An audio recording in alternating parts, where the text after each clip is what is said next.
안녕하세요. 볼파르트 판넨베르크의 자연신학 오늘 15강 하겠습니다. 지금 카메라 각도를 조금 바꿨어요. 각도를 바꾼 게 아니라 제 자리를 바꿨군요.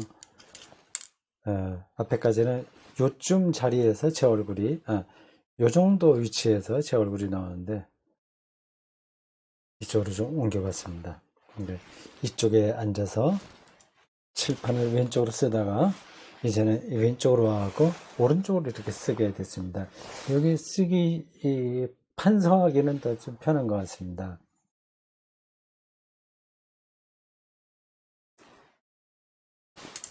근데 그 전에 왜 방향을 저쪽으로 했냐? 그건 뭐 이렇게 저렇게 이 세팅하는 거 카메라하고 미안합니다. 이게 지금 핀 마이크 연결하는 거를 잠깐 좀 조정했습니다. 그런 것들이 네,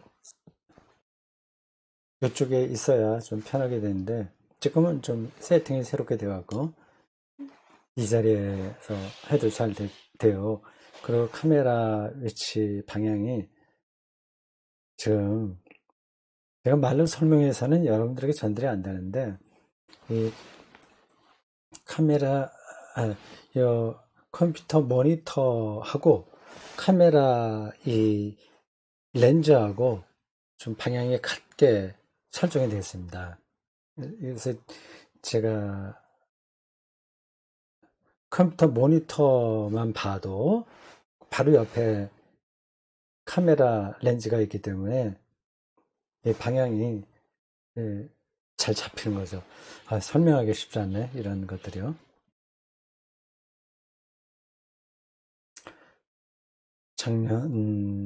작년 몇 월인가 이 LG 일체형 컴퓨터를 사갖고 여기 자체에 달린 카메라로 녹화를 시작했습니다. 근데 편해졌어요. 그 전까지는 그냥 녹음 소리만 해갖고 그거를 동영상으로 그걸 전환해서 그래서 또 유튜브에 올렸거든요. 작업이 뭐 한 번 더 거치니까 불편했습니다. 근데 작년에 일체형 컴퓨터 이걸 하나 사서 자체 카메라로 하니까 뭐 그런 거 전환하지 않고 그냥 올릴 수 있어도 좋았습니다. 근데 문제는 이거 그 설명할 필요가 없는데 지금 제가 왜 이 귀한 시간에 그것을 이런 설명을 할까요? 음, 네, 카메라 소리가 잘 안 되고 그래서 이제 이 자체 달린 뭐 잘 안 되고 그래서 교회에서 쓰는 그 전용 카메라 해놨는데 그것도 또 이렇게 저런 문제가 있는데 어쨌든 이런저런 과정을 거쳐서 지금은 자리를 잡았습니다. 그래서 OBS라는 그걸 뭐라 그러죠? 앱이라고 그러나? 뭐라 그러나? 그거를 통해서 지금 어, 녹화를 하고 있습니다. 잘 숙달하게 되면 라이브로도 보낼 수 있어요. OBS요. 이게 지금 제가 녹화하는 요 파네메르그 이거가 15강이죠. 13강서부터 요 OBS로 녹화를 했습니다. 13서부터 13, 14, 오늘 이제 15 할 차례고요. 가장 먼저 OBS로 해서 나갈 방송은 설교 복귀죠. 월요일날 나가니까 지금 좀 편하게 녹음을 하게 됐습니다. 소리도 괜찮죠? 핀메이커에 대해서 이게 카메라가 이 컴퓨터하고 연결이 됐어요, 이제. 그래서 화면을 제가 크게 보고 할 수 있습니다. 이게 단축키를 눌러서 시작할 때고 끝날 때도 간단하게 할 수 있습니다. 마우스를 하면 그 커서를 어디다 또 맞춰서 해야 되니까 그것도 뭐 까다로웠었는데 이제는 단축키 누르면 돼요. 그래서 F2를 누르면 잠시 멈춤도 가능합니다. 제가 눌러볼게요. 잠시 멈춤을 했습니다. 근데 표시도 안 나죠. 이거는 이제 편리한 거죠. 다른 갑작스러운 연락이나 이런 게 있을 때 잠깐 일 보고 다시 해도 됩니다. 자, 지금 자리를 이쪽으로 옮겼어요. 그러니까 카메라 시선도 좀 많이 자연스러워졌을 겁니다. 그전에는 엉뚱한데, 엉뚱한 게 아니라 이 초점이, 시선이 좀 다른 데로 흘렀을 텐데 지금 훨씬 나을 것 같습니다. 모르겠어요. 일단 이렇게 해보고 또 이것도 불편하면 다시 또 이쪽 자리로 갈지는 모르죠. 일단 이렇게 한번 해보겠습니다. 과학자들에게 던지는 신학적 질문들이에요. 음,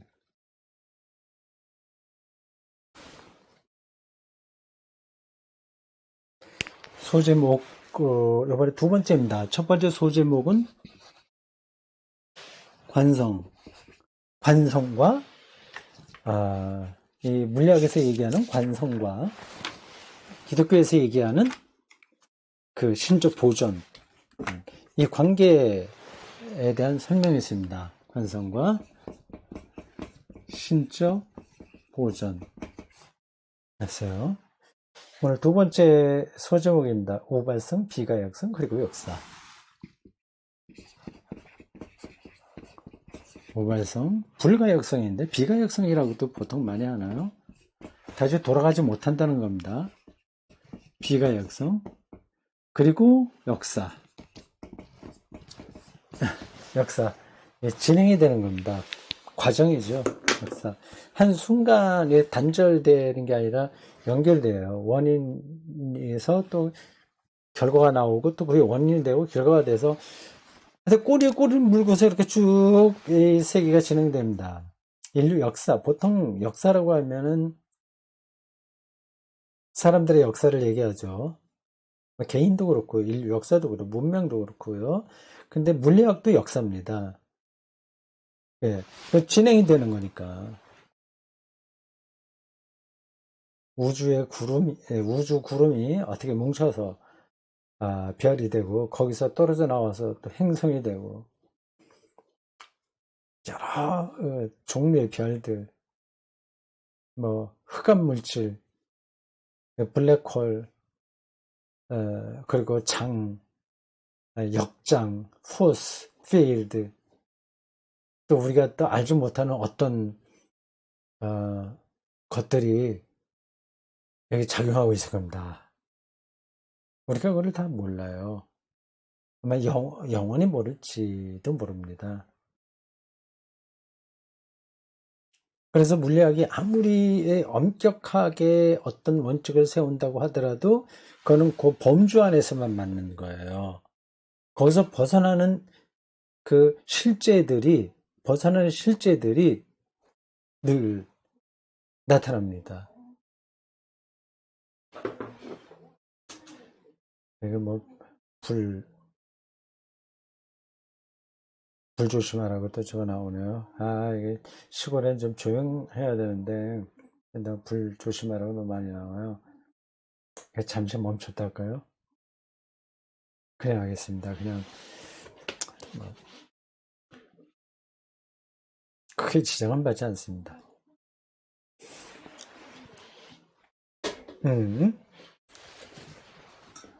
됐죠? 네. 관성과 신적 보존, 우발성, 비가역성, 역사. 이 연결됩니다. 자, 봅시다. 45쪽입니다. 첫 번째 물음은 관성과 신적 보존의 관계였어요.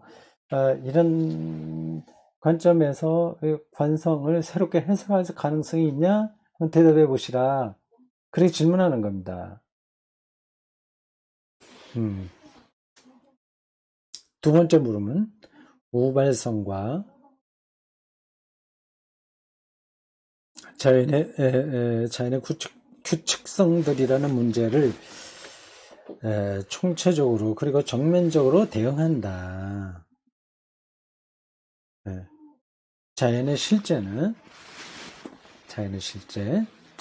실제 리얼리티예요. 자연의 실제. 음, 실제로 우발적인 것으로 이해되어야 하는가? 음, 우발적인 거가 우연적인 건데 어쩌다가 그렇게 생겼다는 게 아니라 지금까지 내려온 그 물리과학적 근거에서 벗어나는 것을 가리킵니다. 그게 우발적인 거예요. 자연의 실제, 정말 자연이라고 하는 것은 물리학적인 규칙에 의한 게 아니라 그 규칙이 아니라 우발적인 것으로 이해돼야 하는가. 그리고 자연 과정들은 비가역적인 것으로 이해되어야만 하는가. 판단미라클 입장에서는 당연히 그렇게 이해돼야 된다는 그거죠. 그런 주장이죠.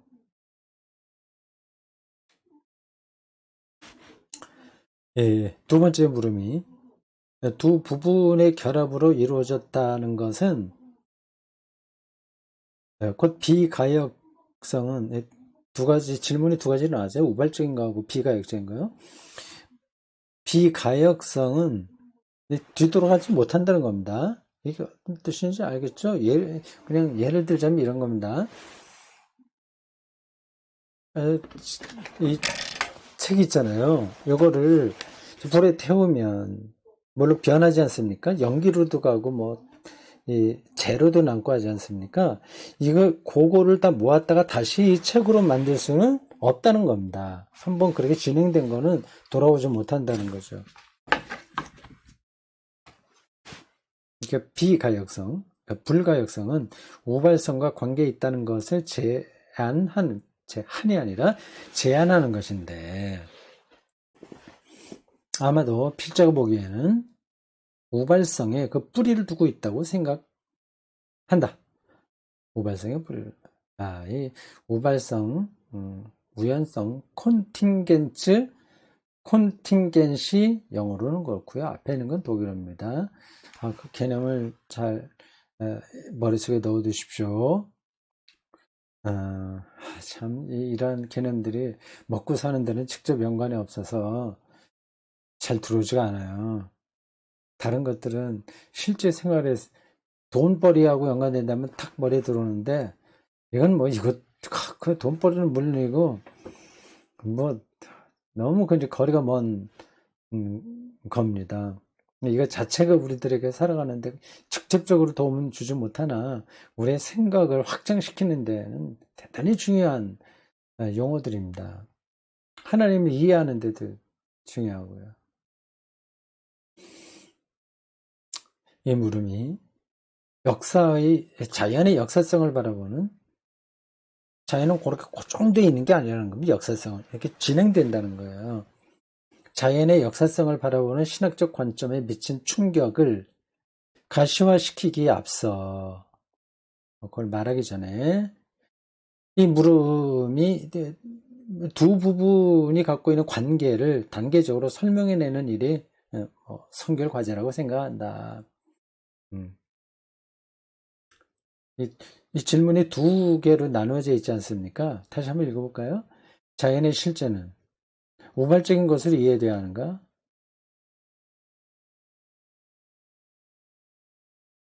그리고 자연의 과정들은 비가역적인 것으로 이해돼야만 하는가? 맞죠? 첫째, 초기 조건들이든 경계 조건들이든 간에 초기 조건은 알겠는데 경계 조건이 뭐죠?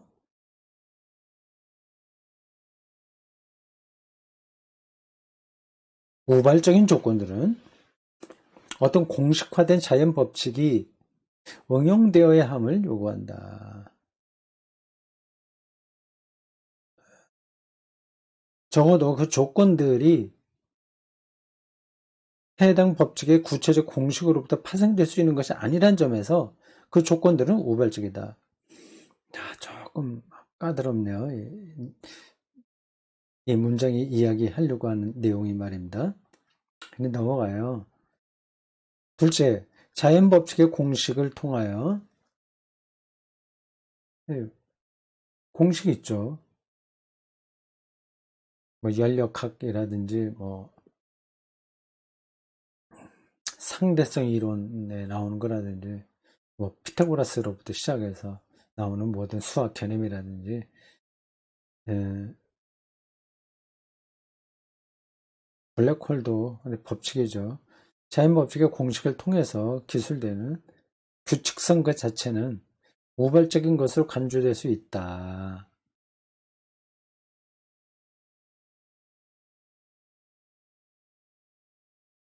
음, 왜냐하면 그 규칙성이 갖고 있는 패턴은 사건들의 반복 가능한 연속을 의미하는데 그 사건들의 연속은 그것들이 반복되어 규칙적인 연속을 이루기에 앞서 시간 속에서 그의 최초 발생 시점을 갖고 있어야만 하기 때문이다. 아, 알겠어요. 음,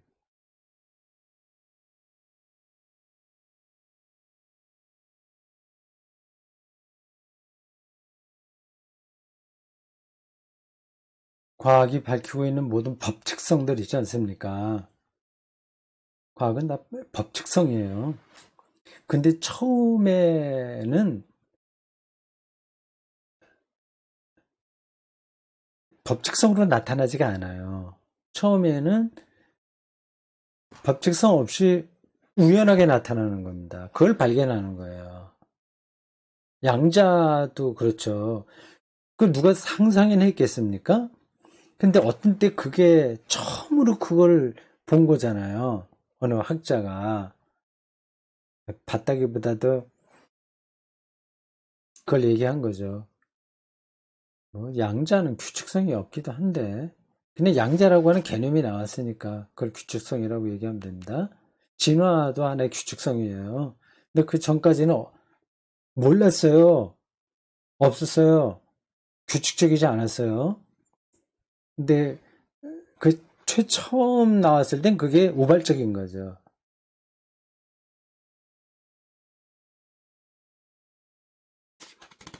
자연 법칙을 표현하는 수학 공식은 시간의 구애됨이 없이 타당할지도 모른다. 그래서 공식으로 쓰는 거래요. 하지만 그와 같은 공식으로 예, 뭐 이제는 공식, 수학 공식, 공식으로 기술되는 물리 자연의 규칙성은 시간과 그의 연속에 독립되어 있는 것이 아니다. 그런데 바로 그 물리 자연의 규칙성이 수학 공식들을 하나의 자연 법칙으로 만들어주고 있다. 이는 자연 법칙들이 영원하거나 무시간적인 것이 아님을 말하는 것이다. 이런 게 이제 방금 들었고 얘기하려고 하는 겁니다. 이러이러한 물리화학, 생물학의 발전의 그 역사를 놓고 볼 때에 이런 자연 법칙들이 영원하거나 무시간적인 것이 아님을 가리킨다. 그 얘기입니다. 우발적인 것이 나오니까요. 앞으로 또 어떤 것이 나올지는 몰라요. 그 시간과 더불어서 그게 이 시간 더불어서 그게 나타나게 되는 겁니다. 왜냐하면 이 법칙들이 응용되는 장들, 필드, 법칙들이 작용하는 필드, 시간과 공간 아니죠, 이게. 장들은 필드, 장.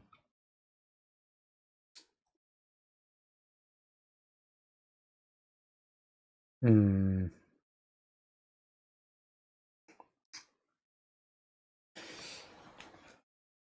그 지금 여기 이 어, 연필 이런 것들 위에서 떨어지잖아요.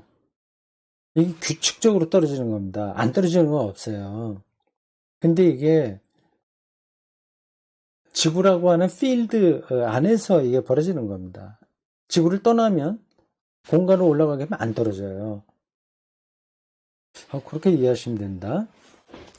그러니까 법칙들이 응용되는 장들, 즉 자연 과정의 규칙들은 시간의 과정 속에서 기원하는 것이기 때문입니다. 따라서 시간의 연속된 흐름 속에 출현하는 새로운 규칙성의 패턴들은 새로운 자연 법칙들의 집합이 응용될 수 있는 하나의 장을 구성하고, 그래서 고차원의 조직에서 물질을 지배하는 법칙들은 고차원의 조직에서 물질을 지배하는 법칙들은 결코 저차원의 속성들로부터 연역될 수 없다는 사실이 이해 가능해지는 것이다. 그렇게 말한 사람이 각주 7번에 나옵니다. 피코크라고 하는 사람이 쓴 책인가 논문인가 책인가 보네요. Science and the Christian Experiment. 과학과 기독교 실험.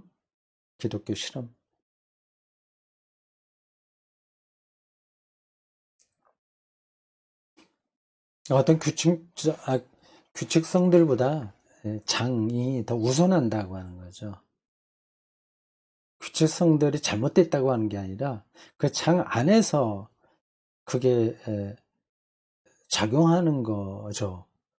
근데 그 장이 역사적일 수도 있으니까 역사가 더 규칙, 이제 물리학이 하는 건, 자연과학은 규칙들을 찾아내는 거 아니겠습니까? 똑같이 이렇게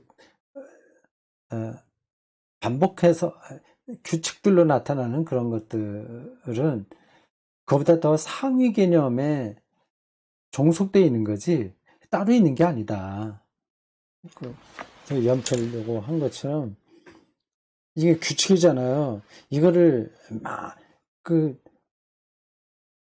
영은 불변한 그런 것으로 말하면 안 되죠. 필드 안에서만 이게 맞는 이야기가 되는 겁니다.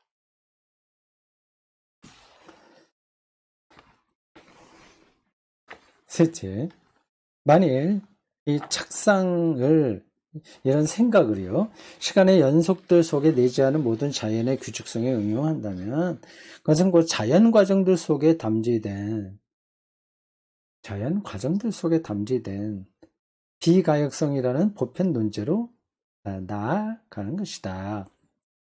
궁극적으로 시간의 비가역성에 근거되어 있는 이 비가역성은 시간의 연속 속에서 일어나는 반복적 패턴의 발생을 배제하지 않는다.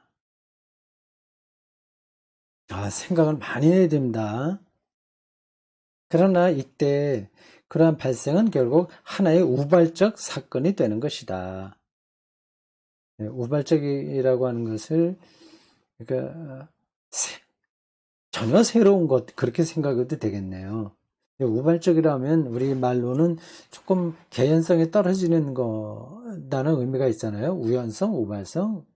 그거보다도 전적으로 새로운 실제 이렇게 하는 게 더 맞는 것 같습니다. 그러므로 규칙성 그 자체는 물리학이 하는 거예요. 그 발생의 우발적 과정과 상황으로부터 추상의 것으로부터 추상에 다르지 않다. 그리고 규칙성이 가장 확실한 것 같은데 그것은 오히려 추상적인 거다. 우발적인 것의 추상이다. 말이 이상하죠? 뭐, 그럴듯하게 들리긴 하는데, 느낌으로 확 와닿지는 않을 거예요. 다시 요거 연필 떨어지는 거, 요게, 이 중력, 이게, 그러니까 추상일 수 있다고요. 이게 근거가 없다는 얘기 아니라, 이 지구라고 하는 중력 그 필드 안에서 나타나는 규칙성이니까, 다른 데 가면 또 안 되는 거잖아요. 그러니까 추상이라고 하는 거죠. 모든 데서 다 통하는 거라고 하면 그건 추상이 아닙니다.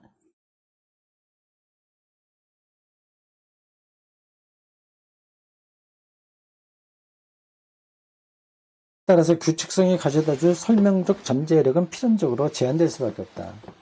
그러니까 이게 이걸 떨어뜨리면 1초당 얼마나 떨어지냐 이런 것들은 제한적이다. 이런 규칙성이라고 하는 게. 자연 과정들의 비가역성은 흔히 다른 근거에서 특별히 엔트로피 법칙과 관련해 주장되게 된다. 또 어려운 개념이 나오네. 엔트로피 이론은 우주론에 응용되어 대폭발 이론, 빅뱅 테오리 등과 같은 상대적 우주 모델에 기여해 왔다. 상대 우주 모델이에요. 우주에 대한 모델들이 많이 있어요. 고대인들은 또 전혀 다른 모델로 생각했죠. 뭐 거북이 등으로 우주를 생각한 민족도 있습니다. 보통 이게 3층이죠. 하늘과 땅과 지하 이렇게. 그런 우주 모델인데 이제 대폭발에서는 이제 새로운 우주 모델입니다. 이것도 하나의 필드죠. 다른 모델이 나올 수도 있습니다. 전적으로 새로운 모델. 그게 이제 우발성인 거죠. 그러나 비가역성의 궁극적 근거는 바이츠커가 제시했듯이 시간의 비가역성 속에서 찾아야 할 것이다. 그렇다면 여기서 우발성과 비가역성은 공통의 뿌리를 갖게 되는 셈입니다. 팔렌베르크가 얘기하려고 하는 핵심이 이겁니다. 질문이 두 개라고 그랬는데 결국은 공통의 뿌리다. 우발성과 비가역성. 서로 같이 같은 근거에서 나오는 말이다. 동의됩니다. 이상의 연구들이 신학적으로 관심을 끄는 이유는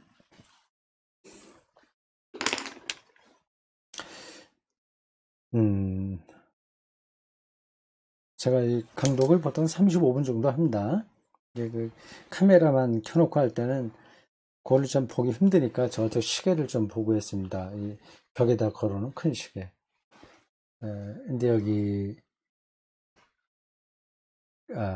컴퓨터 모니터로 보면 좀 더 가까이 보여요. 좀 더 크게 보이죠? 이 저쪽 카메라 모니터보다는. 그래도 요건 OBS의 요 시간 카운트 하는 거는 좀 작습니다. 그냥 이렇게 안경 안 써도 보이긴 하는데 보려면 하여튼 유심히 봐야 돼요. 그래서 요걸 하나 놨어요. 요 앞에 요거. 그래서 이거를 늘 분침을 12에다가 맞춰 놓고 시작을 합니다. 그러면 30분, 35분 요거 잘 볼 수 있으니까 한 30분 좀 했습니다. 근데 저 OBS에 보니까 28분로 돼 있네요. 12번 분침을 12번으로 맞춰놓고 시작하긴 했는데 약간 뒤에 시작에 맞춤만 놓고 실제 녹화는 1, 2분 늦게 했습니다. 이거는 이제 바로 앞에다 이렇게 놓고 내가 지금 몇 분 했는가 눈에 잘 띄입니다. 모든 게 다 갖춰졌어요. 이제 OBS 활용도를 높이는 방법만 알면 됩니다. 그건 천천히 하려고 합니다.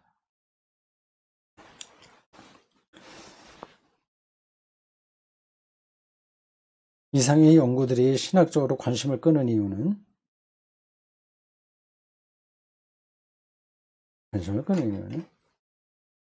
실제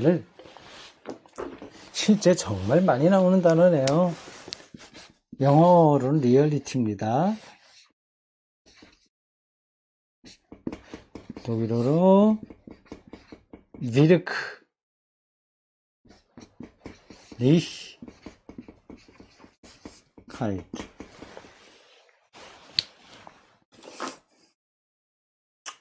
실제를 동양식으로 얘기하면 하이데거식으로 얘기하면 존재를 역사적인 것으로 바라보는 성서적 이해 때문이다. 성서가 그렇게 보고 있어요. 정말 실제적인 것. 그게 하나님인데 역사적이다. 그 주제들은 우주의 토대들을 놓을 뿐만 아니라 이후의 사건 과정들 속에서 시원도 얘기하고 과정 속에서도 무제약적으로 자유롭게 활동하는 창조자 하나님이라는 성서적 이해와 밀접하게 연관된다. 그런 관점에서 물리학과 대화가 가능하다는 얘기입니다. 그리고 물리학의 한계들 그리고 가능성들을 말할 수 있는 거죠. 왜냐하면 하나님의 미래적 활동들은 과거의 사건 과정들로부터 추론될 수 없기 때문이다. 우발성이니까. 전적으로 새로운 거니까. 그런 거예요. 하지만 과거에 발생한 피조된 실제 규칙성들과 연속적 형태들은 만유인력처럼 원소 이런 구조처럼 하나님의 신실하심과 그 정체성을 표현하고 창조에 그게 유지되게 하니까 그럼으로써 하나님이 창조한 세계를 확증해 준다. 공허하게 안 들고 확실하게 해준다. 이 창조의 계속성은 곧 피조물과 더불어 계속 관계하는 하나님 역사의 계속성으로 특징지을 수 있다. 이 역사적 계속성이 자연 과정들의 규칙성들 속에 표현된 계속성에 덧붙여진다. 설명 안 해도 되겠죠? 됩니다. 자연 법칙들의 물리학이 하는 거예요. 형식으로 기술된 그 규칙성들은 그 발생의 우발적 조건들로부터 추상된 반면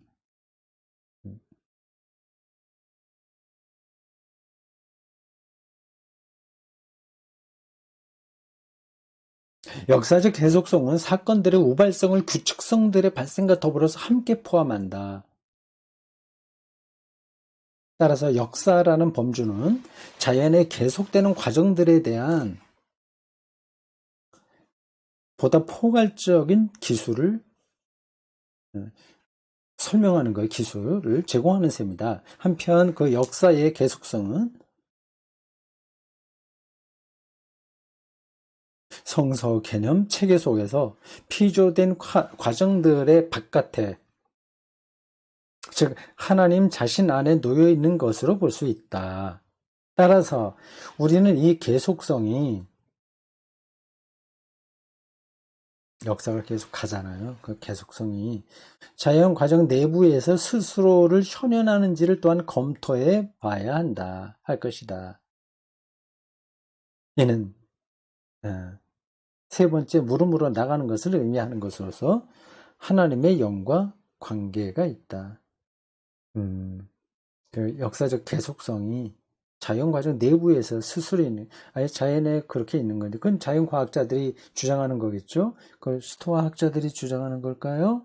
근데 성서는 그렇게 생각하지 않죠. 그걸 검토해보자. 그거 하는 겁니다.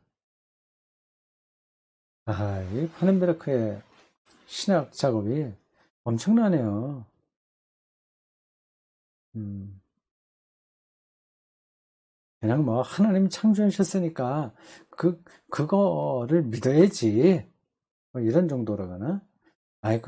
물리학은 그들의 언어로 자기의 그 전문 영역을 얘기하니까 우리가 가타부타 말할 수 없어. 이렇게 하는데, 파넨베르크는 저는 새로운 관점에서 자연과학과 대화하고 있습니다. 마음에 들어요. 자, 오늘, 여기까지 하겠습니다. 다음 세 번째 질문이, 생각해 보십시오. 집에서 한번 읽어보시기 바랍니다. 생명의 기원을 바라보는 성서와 생물학의 관점들 이렇게 나가네요. 그러니까 그 역사의 계속성이 자연과 생물 그 내부에서 원래 주어져서 그게 발현되는 거냐 아니면 하나님의 개입이냐 이런 겁니다.